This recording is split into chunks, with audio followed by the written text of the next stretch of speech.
Иван Јорданов потроши милиони граѓански пари и во центарот на Штип направи сообраќаен хаос.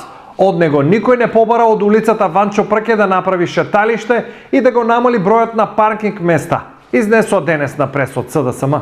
Зошто локалната власт, предводена од ДПМН, инсистира на затварање на улицата Ванчо Прке за моторни возила, кога очигледно дека со таа постапка создава огромни проблеми во сообраќајот во целото централно подрачје.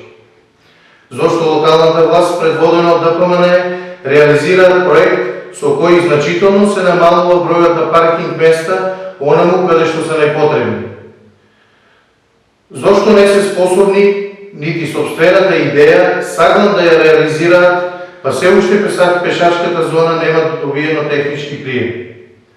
И за крај прашуваме, зошто Иван Јорданов и ДПМН спроведуваат нешто што ниту тие го ветиле, ниту пак некој им го побара.